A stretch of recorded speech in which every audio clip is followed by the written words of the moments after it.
In progress. Great. I'd like to welcome everyone. Welcome. This is the LeadingAge Maintenance and Facilities Monthly Training Series. We call it Let's Get It Done. Very fortunate to have Walt Stahl and his team supporting these topics. I want to just remind you, when you come in, if you can mute yourself in the beginning, but we're hoping you'll turn on your camera, you'll unmute yourself. These are open discussions. Everything's being recorded, and we do have a landing page for maintenance teams now. It's leadingagega.org/maintenance. We are reorganizing that page per topic, so keep an eye on it over the next couple months, and we'll keep posting these so you can go back and view them at any time. Thanks for joining us. Please participate in the discussions. And Walt, I will let you introduce yourself and go ahead and get started. Thank you very much. Hey, good morning, everybody, and hopefully you can hear me okay.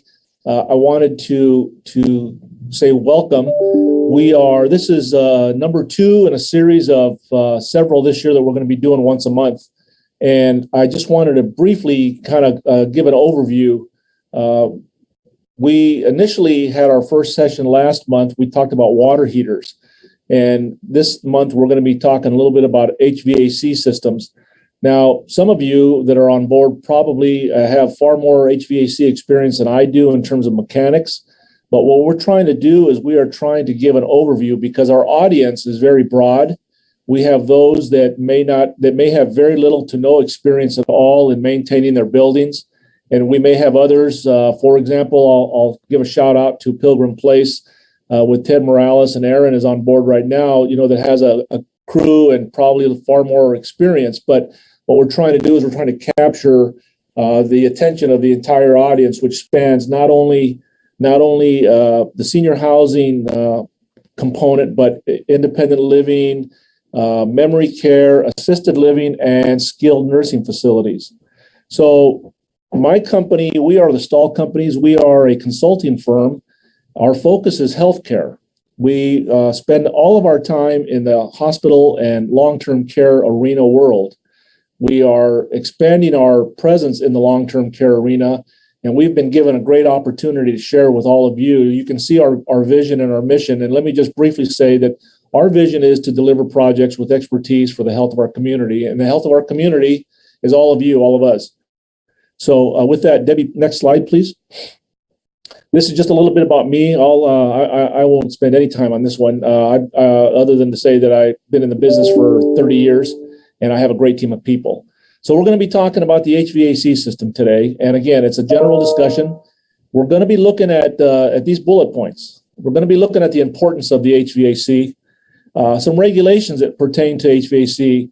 And the regulations are a bit, they span quite a bit because, as I mentioned in the beginning, we are addressing not only senior housing, which is a local municipality, right? The building department in your community, all the way up to skilled nursing facilities, which is the state, which now is referred to as HCI, was referred to as OSHPD before.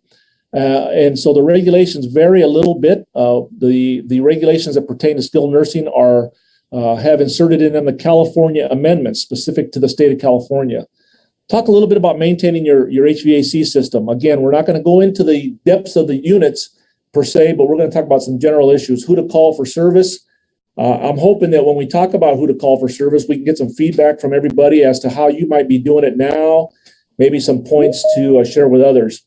What to expect from those service providers when we do need to call somebody.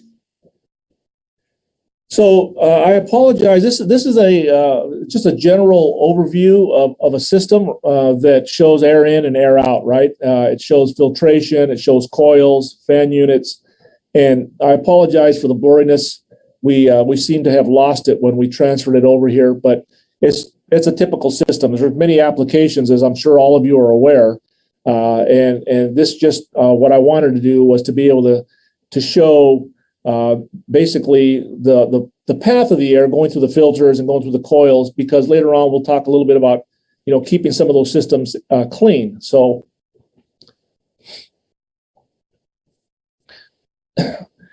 when we talk about the importance of HVAC systems, what are we really talking about? And we're in the business to take care of the residents that we're responsible for in our facilities, whether it's a hospital, whether it's a long-term care facility. So what are we talking about? We're talking about comfort. We're talking about comfort for the residents. We're talking about comfort for the staff. And we're talking about comfort for the residents' families when they come to visit as well. The importance of a system also involves, compromising the system, right? It's making sure that everything is okay. They're as I said, taking care of the public and taking care of the staff. The environment. When we talk about comfort, we're talking about the environment not only internally but externally. And when I say externally, what I mean by that is that these units are certainly not indoors, right? Though we may have the luxury of having units within attic spaces or within basements, but oftentimes they're located outside. They're located on the roofs.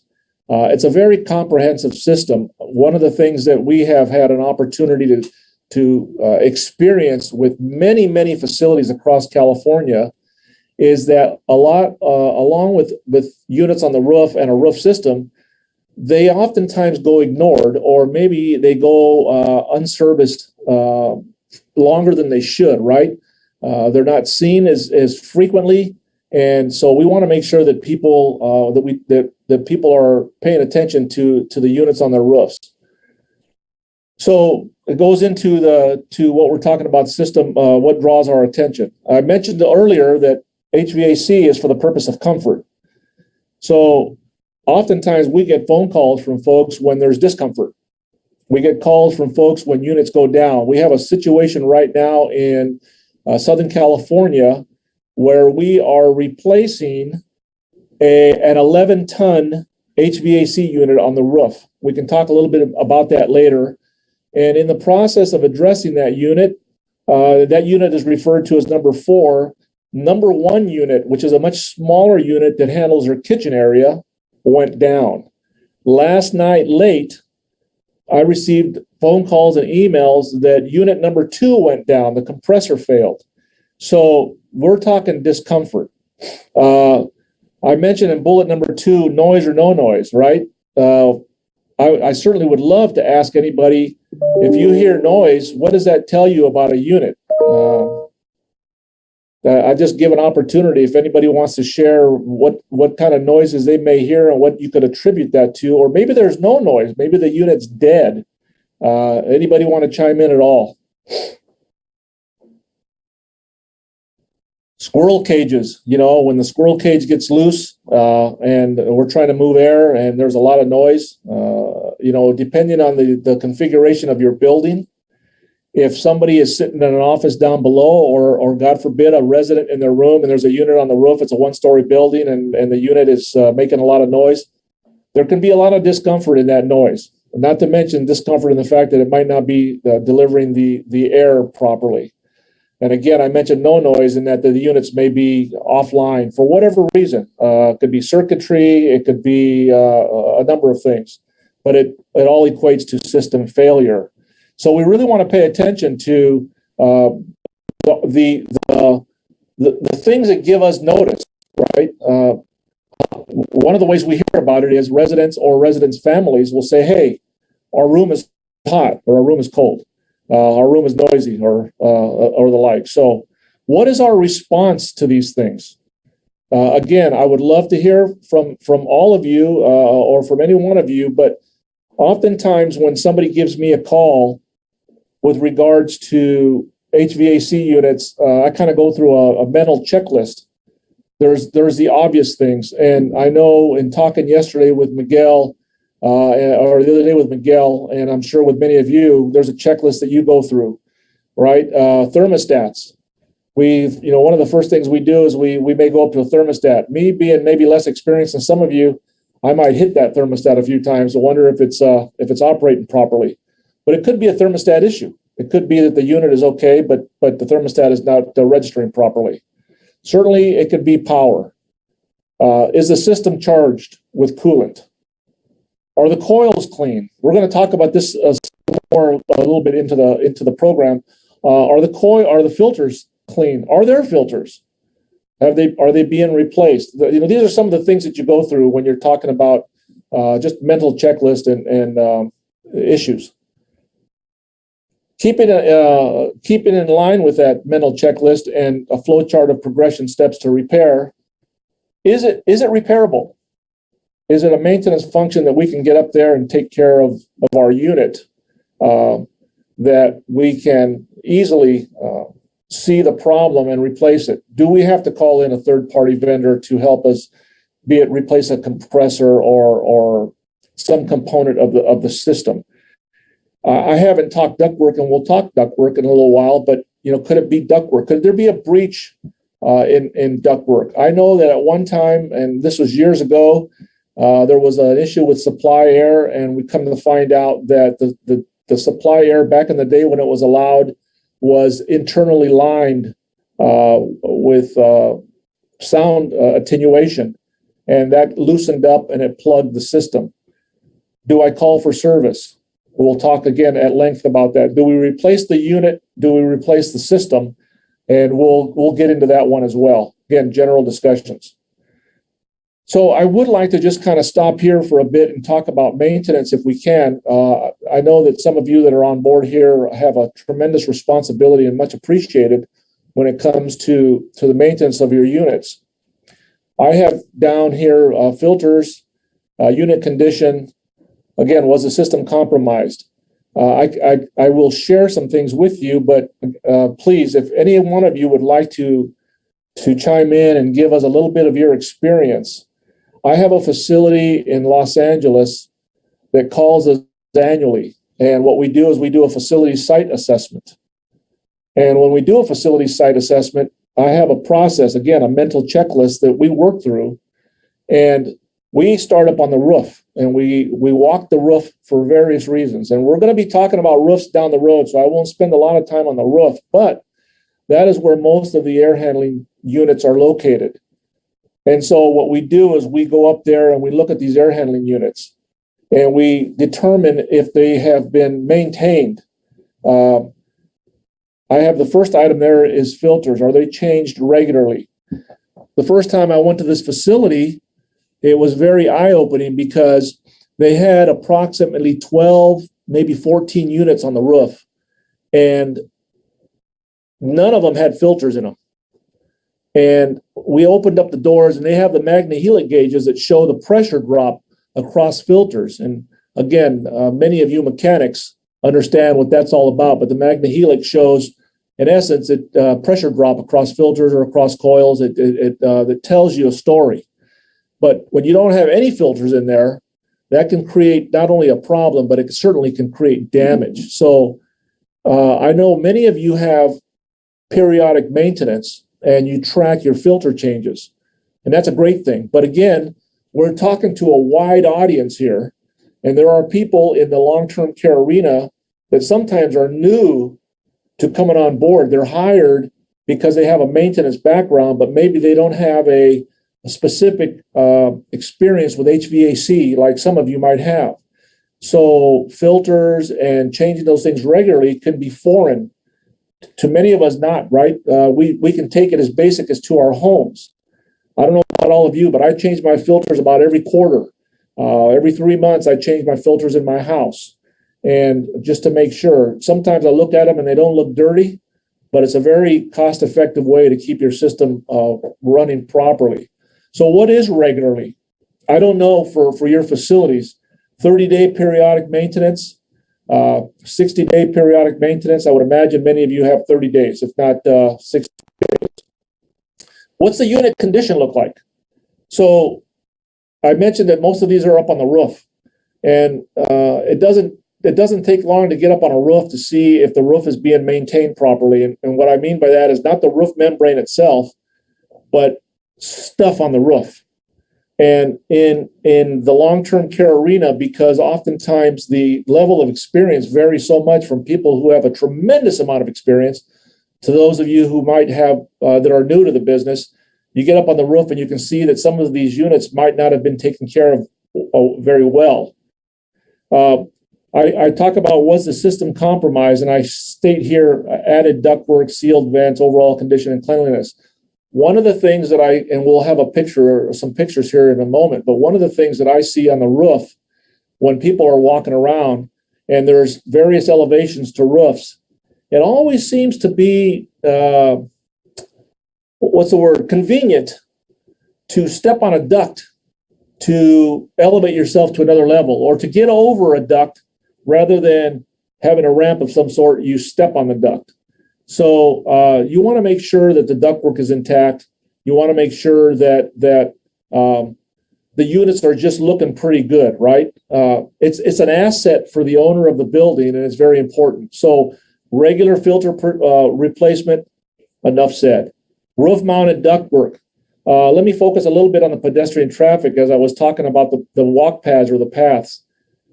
You know, you can get up on that roof and you can see where folks are traveling periodically. Nowadays, when a roof is replaced, walk paths are placed on the roof to circumvent and get around some of this ductwork and travel so that you're not walking on the roof. But more importantly, because of this discussion, so we're not walking on ductwork. So we're not leaving tools lying around on ductwork.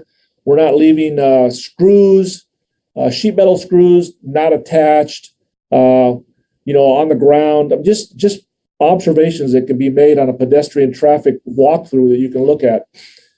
Proper anchorage of equipment, prevent movement. We're going to talk a little bit more about that in a little while. So we're focusing on maintenance here, and I have here service agreements with reputable companies. I was talking with Miguel and with others. One of my reasons for wanting so much to get involved in this arena of working with the long-term care industry, because people call us out to help them, is that we oftentimes see a neglect on the maintenance of the building. And many times I say we collectively, we, you, all of us, will call a company out to look at our system. And we want to make sure that they're a reputable company. And what does that mean? It's not enough to, and I won't say go to the phone book anymore, but to Google somebody and pull up a company and just have them come out there. Many of you probably have relationships with third-party vendors that take care of you. But for those of us that don't, we want to consider researching company history. We want to check references with other clients. Oftentimes we'll call folks and they'll come out and they'll say, yes, I have experience with this type of work. Well, what type of work are we talking about? Because this is not residential work, though it can be similar, it's not exact. We have many residents within the building there. We have a lot more response to discomfort than we would in a residence. So we want to make sure we just check references, check other clients, see what the relationship was with that company. And then I have here to have a good contract. And I just want to focus on that for just a minute or two, that when we do develop relationships, one of the safest things that we can do with a third-party vendor is to have a contract, because that protects the third-party vendor, but more importantly, it protects us, it protects you. And so many times we have gone out and looked at units that have been compromised that had just recently been installed. And when we ask to look at the contract, what they give us is maybe a proposal or a one-page estimate that says, here's what we're going to do for you, and here's how much it's going to cost. And they assume that that's their contract. And though that might be of some benefit and help, it certainly is not a contract. We want to make sure that we hold them accountable, and we want them to hold us accountable, right? Because they're going to provide service for us, and they're going to provide the fruits of their labor, and we want to make sure we pay them. So a good contract works in two directions. We always want to follow up on the work that's performed. Many times, because maintenance engineers are so very busy that if you call a third-party vendor out, they'll come out there and they'll work on the system. And when they're done, they'll come down and they'll say, I'm done. They may turn it on. It may work. We don't know, but they're gone. And so we want to make sure that we follow up on the work performed. Quite frankly, it would be preferable to follow up on the work performed with the contractor as opposed to after the contractor left. These are basic things, but again, let me remind ourselves that we're talking about a very wide range of experience. There's many of you that have a tremendous amount of experience, that this is commonplace for you, that this is common sense, that we do this all the time. But understand that there are others that may not. And what we want to do is we want to raise that bar And we don't want it tilted. We want to raise the level of experience and the level of understanding with everybody. So we start with some of the basics. We want to walk that roof regularly. I mentioned periodic. Again, I cannot overemphasize the fact that when I'm called out to a facility, what takes place on a roof, we're talking HVAC, but the roof itself, drainage, a lot of other things, ponding of water, that if the units are not raised properly, there can be ponding of water. There can be compromise of the seals between the ductwork and the penetration into the building. So you want to walk those roofs regularly. We're continuing on maintenance, right? A plan. When I was writing my notes, I used to have an employee that whenever we would say, let's have a plan, we would always say, yes, a plan. Because oftentimes we don't have a plan. And there's a saying about planning to fail and failing to plan. So we want to make sure that we have some level of plan for our HVAC system. And what is the system? We're going to talk about this, break it down a little bit, but I want to just point out that a system is not just the unit on the roof, but it's the series of ducts that unit services, right? Because we have zones in our buildings. If we have multiple units on the roof, we have multiple zones in our building. They're not all controlled by one thermostat or one zone.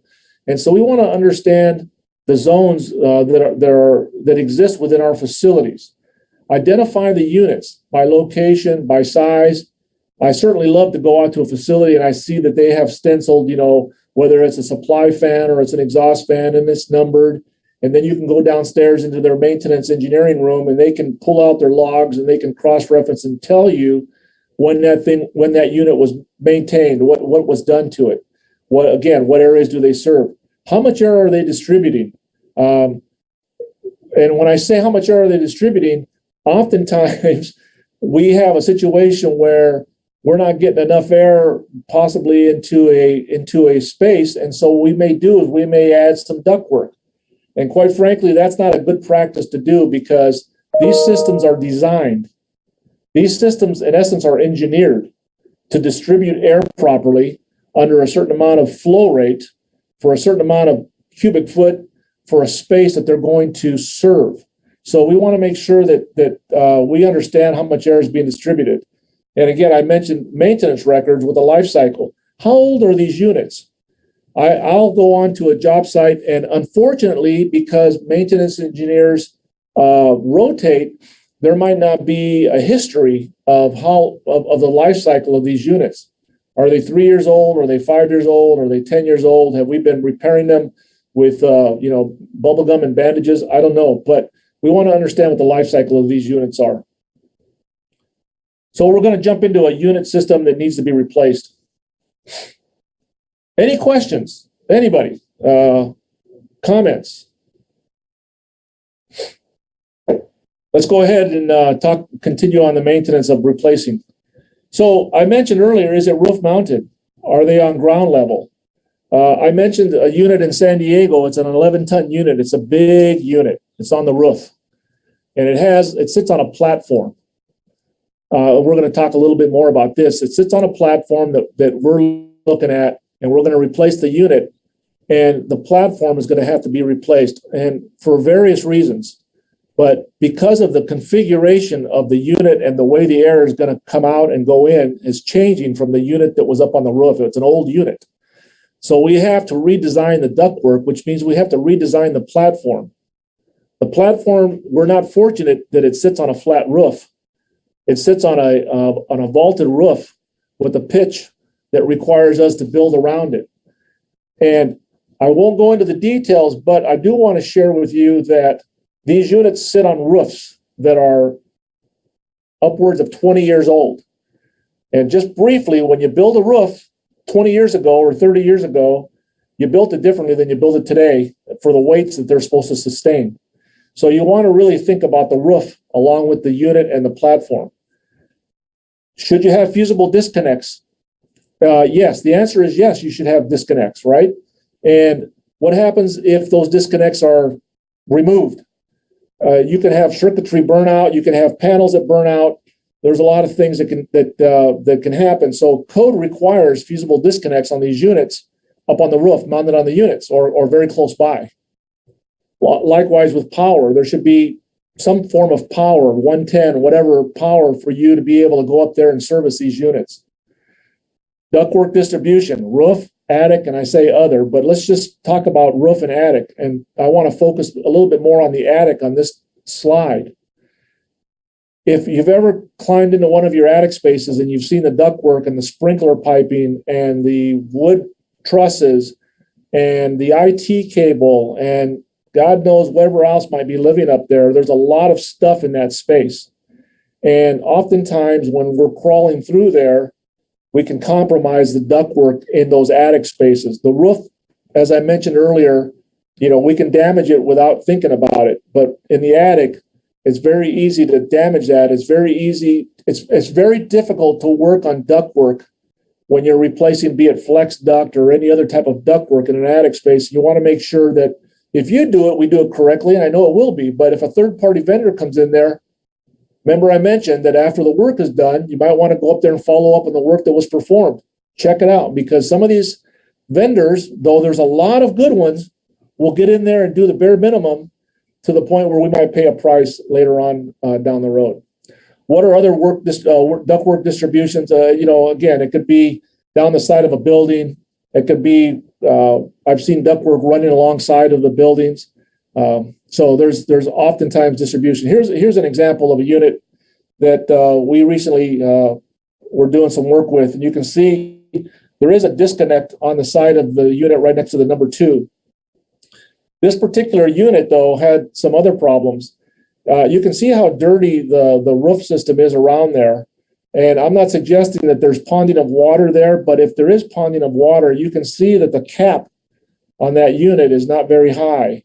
And if we allow ponding of water, we also allow the opportunity for water to seek its own path into the building.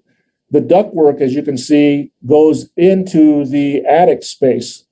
And that ductwork is sealed at that attic space. You want to make sure it's sealed properly.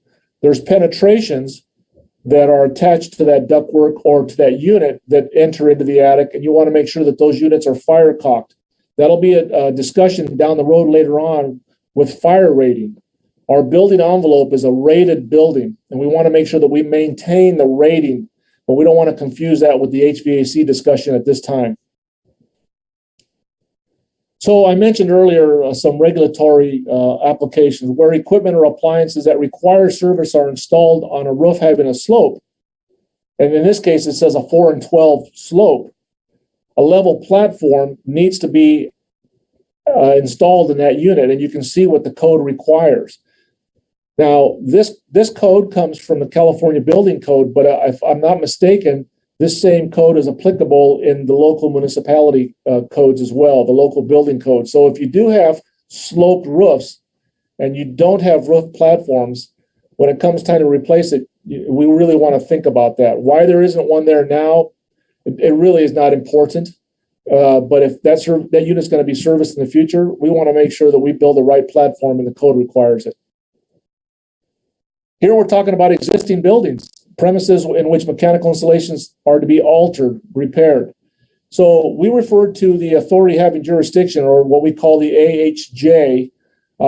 That is the building department, if you will, has the powers to permit deviation, right? If there are some challenges that we're having, the building department, the inspectors, those people have, I don't want to say a broad authority, but the ability to work with us if we just talk to them and we ask them so that we can get proper installations.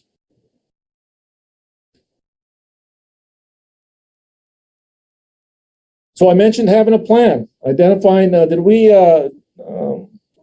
sorry, Debbie, did we go, this is backwards? So in the very beginning, I mentioned the facilities that we're talking about in the long-term care arena. When we talk about senior housing, when we talk about independent living, and we talk about assisted living and skilled nursing. So when we're talking about IL and AL, we're talking about local building department, local jurisdictions, whether you're in the city of Claremont or you're in the city of Pomona or you're in the city of Sacramento, wherever you are, you're dealing with that city or that county. When you're dealing with skilled nursing facilities, That is a licensed facility by the state of California, and the building department has no authority with that building. Furthermore, there are some facilities that have a continuum of care that have an independent living or assisted living attached to a skilled nursing facility. When the buildings are attached and the utilities that service the buildings are general, in other words, they apply to all the buildings, then the state, the most stringent code applies. In this case, the state would have jurisdiction over everything, the independent living, the assisted living. Where the buildings are separated, then you would have application from the local building department versus the state building department. But regardless, permits are required. And I want to just emphasize permits for a moment, because many times I will go to a facility and the question is raised, not by the facility engineers, but many times by the executive director or somebody in leadership that says, do we have to get a permit for this? I'm not talking about maintenance. I'm talking about if we need to replace the unit or do some level of planned construction. The answer is yes. Will you get a permit? I can't answer that question. Should you get a permit? The answer is yes. It's a simple thing to do, and there are people that can help us get through that process. Why is that important? Well, there's a word called liability, and liability will stretch not only from the installation of the unit and the event, if it's not designed properly and anchored properly, and there's movement, a seismic event in California, and those units move, that's a problem. But all the way down to injuring or hurting somebody. So I always recommend that if work is to be done in a planned fashion and replacement is taking place, you want to seriously consider getting a permit. And the city and the state have programs that make it easy or easier for these things to occur. Do we need design support? In skilled nursing, many times we do. I know in the senior housing, we can take a unit off the roof and put another unit on the roof, no design support. But when you're talking about multiple zones, when you're talking about an administrative building, when you're talking about something that has a design that requires air to be distributed properly, oftentimes that requires design. Over the years, some of these units are so old and some of these systems are so old that they've been compromised. Ductwork has changed, distribution has changed, and it does make sense. I'm not suggesting that it's cheap. It does cost, but we mentioned earlier about a plan. We develop a plan. We prepare for this for future opportunities to do it correctly. Will you have inspections? If there is a permit, you're going to have inspections, right? Is that a bad thing? Not at all, because earlier we talked about third-party vendors coming out there and performing their work and then leaving. If there's no permit, there's no inspection. If the thing is not operating right and there's no contract, it falls on us. So if you do this properly and there is a permit required and you follow the process, you will have inspection, and that can be a good thing. So I mentioned, yes, a plan. So we don't want to proceed without one, even a simple one. And what does a plan look like?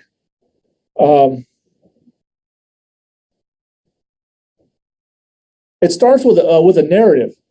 When I go out to talk with somebody, they share with me that this is what I want to do, and they walk me through the process.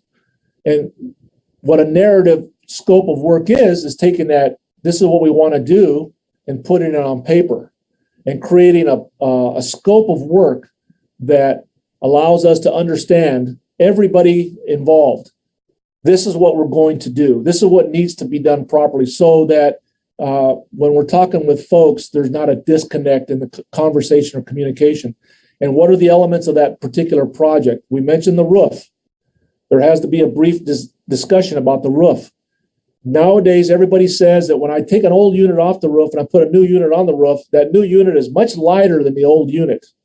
And that could very well be true.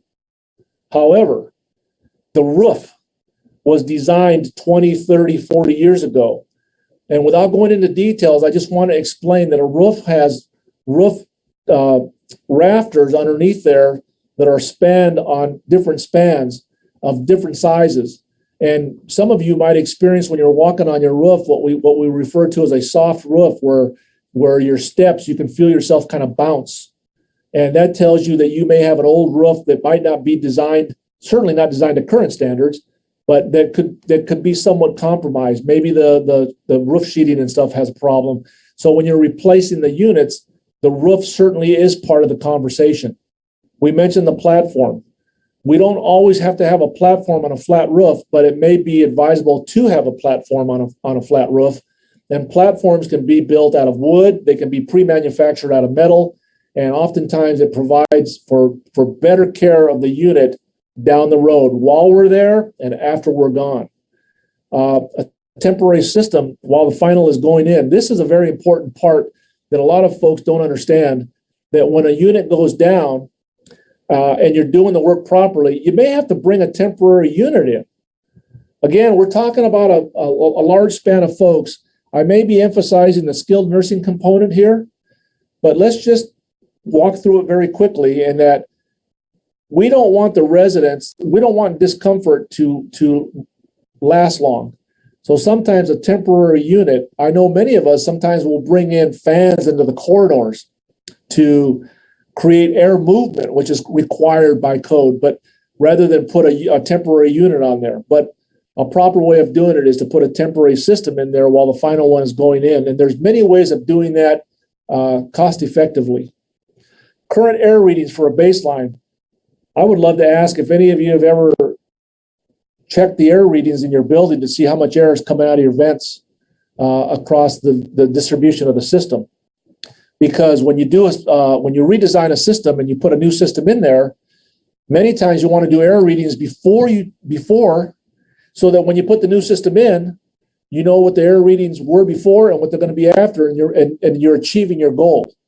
And code requires a certain amount of air for a certain amount of spaces, for a certain amount of occupancies, the type of things that are going on, whether it's a resident room, whether it's a janitor's closet, whether it's an administrator's office. Obviously, we're going to look at the ductwork condition. Do we need to replace ductwork? And then overall, the system condition. As I mentioned before, the system is the unit. The system is a platform. The system is the ductwork. The system is down all the way to the thermostat, the vents. Do we have dampers? Are we breaching fire-rated construction that requires damper to discuss damper installations or reinstallations?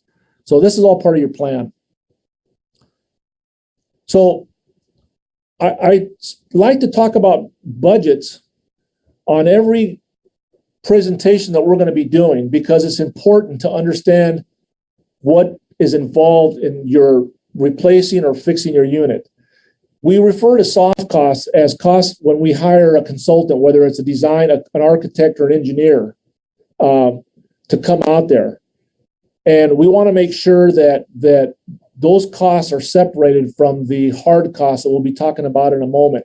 The permitting, the air balancing and testing, these are costs that are going to be part of the cost of the unit, but oftentimes we don't think that way. We just think about, this unit's going to cost me $5,000, and I tell my executive director or my supervisor it's going to cost $5,000, and when the job is done, it turned out to be $7,000 for various reasons.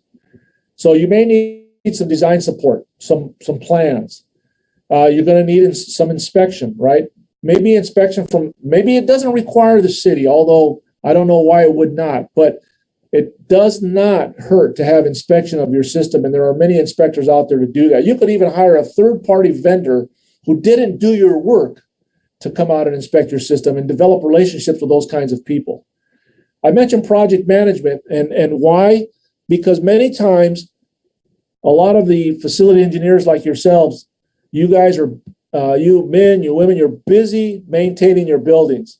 I don't claim to be a maintenance engineer, but we have a group of project managers who know what they're doing. So oftentimes you can hire a third-party firm to come out and just manage your project for you. They're representing your interests. They're not representing the contractor's interest. They're not representing the architect's interest. They're representing your interest, and that's most important.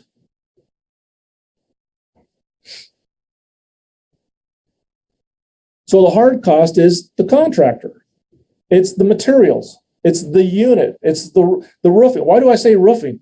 Because trust me, when you replace an HVAC unit on the roof, you're going to penetrate the roof and you're going to have to patch that roof.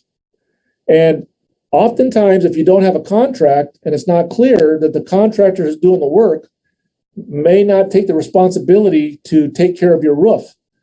And here's a bit of a secret. Many times you don't want to have multiple contractors doing work, because what happens when you have multiple contractors doing work, be it a mechanical and a roofing and maybe a plumbing, they all like to point their fingers at each other. It's not my responsibility, it's his or her responsibility. So sometimes it's good to put all that responsibility under a contractor. You're going to be responsible for the unit, the roofing, the electrical, and the plumbing. I just recently did a job where we had two contractors. We had a roofing contractor and a mechanical HVAC contractor. And wouldn't you know it, and were brought in the middle of a project because it wasn't going well. When I looked at their contracts, neither one of them had responsibility to address the electrical work. So we had to go out and pay extra to have the electrical work done for something that should have been included. Platforms, HVAC itself, staging space. The contractor, we're doing a job right now where the contractor has fenced off a small space down below because they need to have a space to store their equipment, to store their materials, and quite frankly, as basic as to bring in a porta potty. Because what we don't want is if we're going to be spending time on your campus, on your facility, we don't want these contractors tracking in and out using the restrooms within your facility. So those are things to think about when you're preparing a budget for your project. Schedule is becoming a topic of discussion nowadays, right? Supply chain issues. Where's my HVAC unit? Jokingly, a few months ago, you could say it's on that barge sitting out in Long Beach somewhere. But supply chain issues are real. As a matter of fact, we're dealing with a client right now where I've shared with the owner, if we don't get that unit by April, there is no way we're going to have air in July and August when we need it. So understand what the supply chain issue is when it comes to ordering your units. When you're working with a third-party vendor, what is the ability to order those things and deliver those things on time? And what is my start date? Again, if we're thinking about doing some work for this coming summer, we shouldn't be waiting until June or July to start that work. We should be thinking about it and planning for it now. And more importantly, when do we want that comfort? When do we want that resident, their family, our staff, and everybody else comforted? And that end date is going to be very important. So let me reiterate, get a contract with them, not a proposal. Let's get a good contract, and we can help you with that. It's very easy to do. Have it reviewed. Contracts oftentimes take on a similar format, so you can really dive into them very easily and look at the sections that pertain to fees, that pertain to responsibilities, that pertain to liability, and most importantly, that pertain to inclusions and exclusions, what they're going to include in their work and what they're not going to include in their work. Some contractors want money up front. I'm not a big fan of this. Now, I understand I'm getting ready to remodel my kitchen at home, and my contractor says, I need some money up front, and I may need 10 to 20%. So I negotiated with them. I said, look, I don't know you. We're developing a relationship. So I agreed on 5% down payment because I understand that they got to buy materials. I get that. But when a contractor comes in and says, I want half of my money up front and the other half when I'm done, I wouldn't go there because it just creates more problems for you, the owner, the representative, the maintenance engineer that you don't want to take on. So when they want money up front, might be the wrong contractor. Look at the size of the contractor. Look at their business model. Are they somebody that's experienced in the work that we do in long-term care, in senior housing? I've taken a drive to their yard to look at their yard. Are they legitimate, right? And again, let's check references. Let's make sure that we got references and we follow up on that. So let me throw another code at you. This chapter covers general requirements for ventilating, right? So there's just general discussion on code about approval, about equipment, that it's got to be approved by the building department. Talks about defective materials. There are code sections that you might not be aware of, but you can call somebody, and I've offered this myself to any of you now and in the future, that if you're going to do something, whatever type of work you're going to do in your facility, and we're talking HVAC, give us a call, and we'd be more than happy to share with you the code sections that would apply, whether it's replacing your roof, replacing your water heater, replacing your HVAC unit, and whatever else we're going to talk about this year. So there's codes for everything, unfortunately. This is just a typical unit that many of you probably are familiar with. This is Unistrut. We're anchoring a swamp cooler that is servicing a kitchen. And it's on a skilled nursing facility, so the unit was not anchored before. And we have to be very careful because you all know that those swamp coolers are nothing more than a sheet metal box with filtration that water drips down. And so when you're putting this Unistrut frame around it to secure it, you want to make sure you're not penetrating things that you shouldn't be penetrating. You want to make sure you're anchoring them properly. Another code section, we won't dwell on that. Ventilation in healthcare facilities. Mechanical ventilation for all healthcare facilities shall be designed and installed in accordance with this code and ASHRAE. And ASHRAE is the Association Society for Heating and Refrigeration and Air Conditioning Engineers. So it's just a reference. It's another part of the code. It's not a building code, but it's a reference section to the building code. We're wrapping this thing up, and I want to reemphasize filters for skilled nursing and intermediate care facilities. Forget the correctional treatment. Hopefully none of us are in correctional treatment centers. The air ventilation system shall comply with code requirements. And there are requirements for the proper amount of filtered air into your facilities. And I won't go into the details, but it's not like pulling a filter off of your Home Depot shelf and putting it in there. You got to make sure that you're putting in the proper filters. And here again, code talks about pressure relationships and ventilations between rooms, whether it's a hospital, though we're not in hospitals, skilled nursing. There's pressure relationships. There's positive air and negative air in relationship to space within your facility. Go ahead, Debbie. Again, another typical unit here. You can see a tremendous amount of ductwork.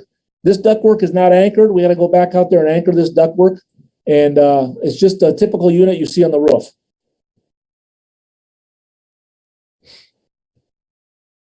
So filters. I can't emphasize that enough to all of the listeners. And that's what I really preach when I go out there. A dirty filter will restrict airflow, strain on the system. It can burn out your system if we don't clean those things. The fan motors can burn out, just complete system failure, all because we have not replaced a paper product that, based on the cost relationship of the entire system, is pennies. Here is a typical dirty filter that was pulled from a unit. Why do my filters get dirty so fast? I don't know about fast, but you got to change them. Pleated filters just allow for more space. If you take a piece of paper and you pleat it, you're giving yourself more area for the air to flow through. Catches everything big and small. And that's pretty much it. Again, it's a general. I know many of you are HVAC mechanics with a lot of experience. You tear them apart, you replace them.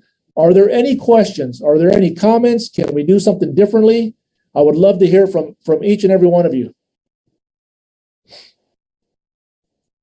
So feel free to turn your cameras on and unmute yourself for open discussion, or if you are feeling shy, you can type something into the chat as well, and Walt can respond through there.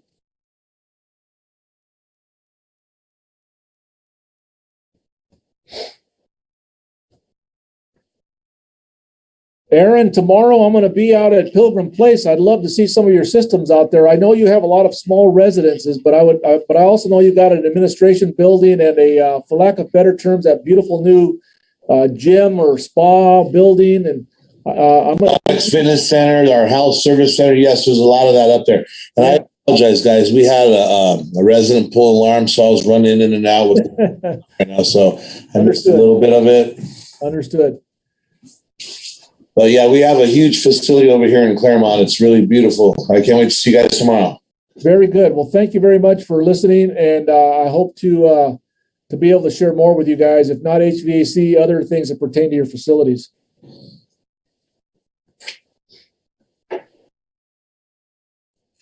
So, Walt, if there aren't questions regarding the HVAC systems, do you want to talk a little bit about next month's training and topic? See if there's any input and can go through some of the scheduling. Debbie, were we talking site assessments next month? Site assessments, correct. So I mentioned earlier, we often get invited out to a facility to do site assessments. And usually it's a facility that has a building or maybe two buildings. It's not a campus like a Pilgrim Place, but we will go out there and we will go through a checklist or a process that allows us to assess the conditions of the facilities and begin to look to the future to prevent situations that could compromise us down the road. And we're going to share some of that with you next month. We've done it quite a bit for some senior housing and some assisted living, and we're excited to share that with you. And then, Walt, in May, you have budgets down. Do you want to talk a little bit about how that applies to maintenance facilities teams? Yes. So in May, I have been invited. It's an honor to go down to LeadingAge in Pasadena, and we're going to be putting on a little presentation on budgeting for projects. We touched on budgets, but budgets has a tremendous amount of components to it. Contracts are part of those budgets. Scopes of work are part of those budgets. Schedules are part of those budgets. So we're going to be putting on, I believe it's about an hour presentation on how to put together a real good budget that will pertain not only to HVAC, but to anything that you would consider doing on your campuses. Excellent. Thank you. And just want to thank you so much, Walt, Debbie. You did an excellent job. Appreciate the information. Thanks to everybody who attended today. If you have any further questions, feel free to contact Walt directly. Go to Stahl Companies and you can reach his team.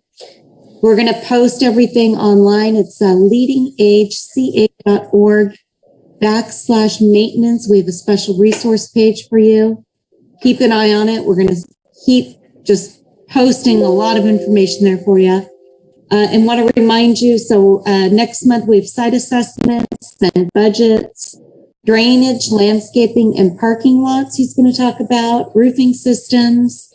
Debbie, I imagine you're going to jump in August for transition planning with residents. Melanie, if I can add, Sure. If I can just add, so the other day we had Miguel on from Human Good, and Miguel was sharing with us how he puts on some HVAC tutorials on YouTube, and he was doing this pre-COVID. He hopes to start those back up again, and we're hoping that we can incorporate and bring some of that to the group as well. Absolutely. So with that, if there's no other questions, I think we can wrap it up a few minutes, let everybody steal a few minutes back. And thanks for everybody's participation.